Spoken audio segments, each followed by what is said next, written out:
In 26 years since the release of Streets of Rage 3, gaming has evolved into an almost entirely different form.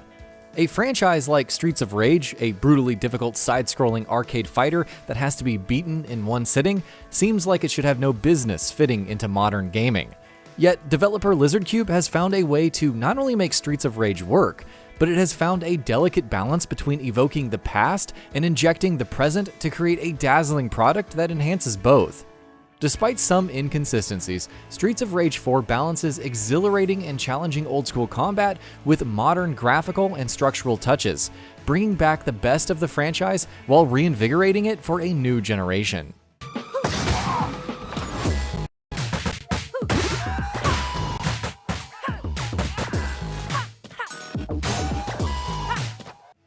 Set 10 years after the events of the last game, Streets of Rage 4 sees the Syndicate back in the city with a new plot to take it over, and it's your job to stop them by progressively taking down their higher-ups and foiling their plots. It's a story that fits well into the world of the franchise, containing a lot of familiar faces while introducing some new heroes and villains alike. Each stage begins and ends with cutscenes that range from central to the story to almost non-existent, and they mostly serve to give context to the upcoming stage.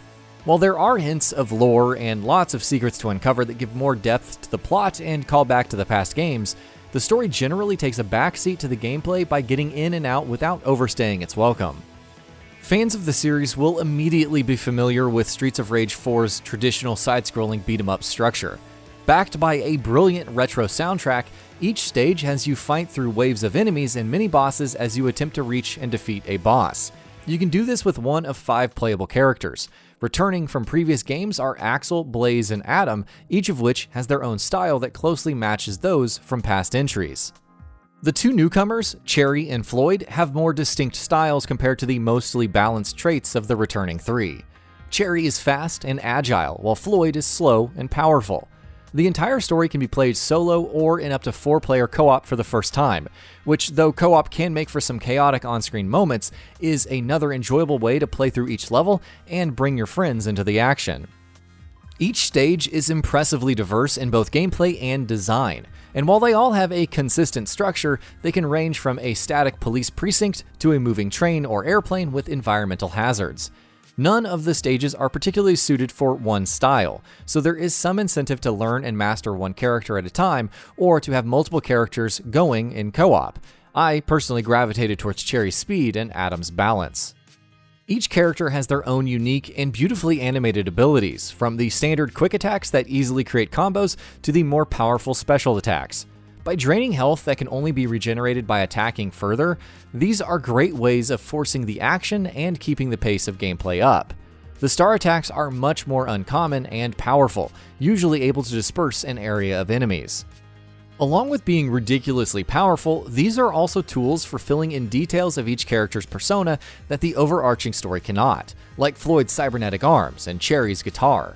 Regardless, every attack packs a satisfying punch, and filling up a combo into the dozens or hundreds always felt good, especially when you finally start to get the hang of a character.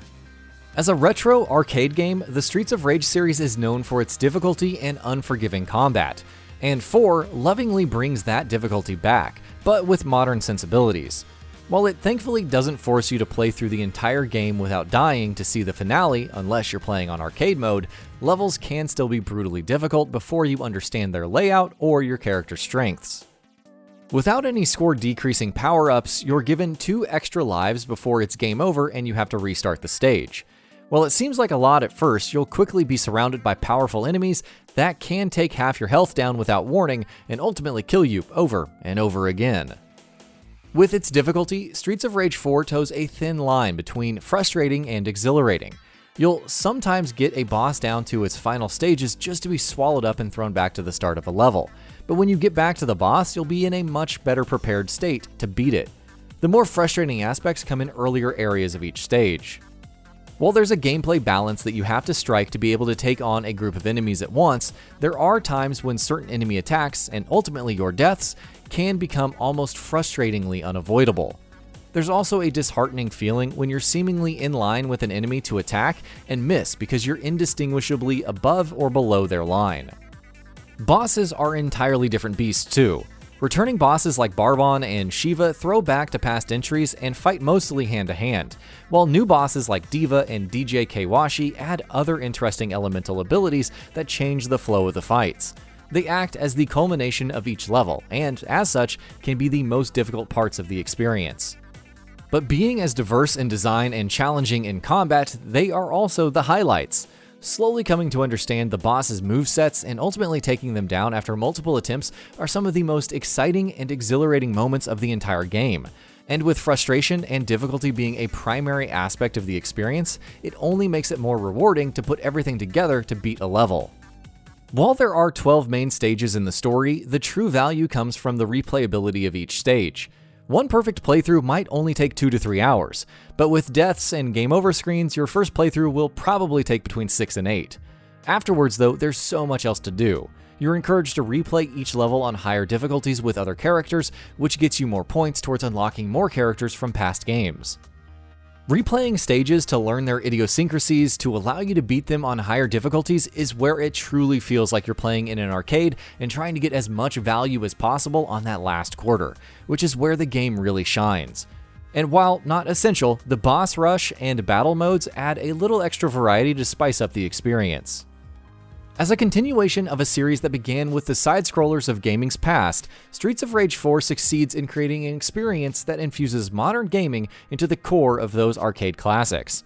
While its difficulty can be a turnoff, its shining moments are in its consistency and progression from stage to stage, and the reward that pushing through and finally completing a particularly hard level can provide. Even if I would get frustrated at my own mistakes and deaths in the moment, Streets of Rage 4 never gave me a reason to quit, as long as I'd be willing to try another stage just one last time. And that about does it for this video. If you enjoyed what you watched and want to see more from GamingBolt, you can always hit that subscribe button and turn on the bell icon next to it. That way you will never miss any of our videos.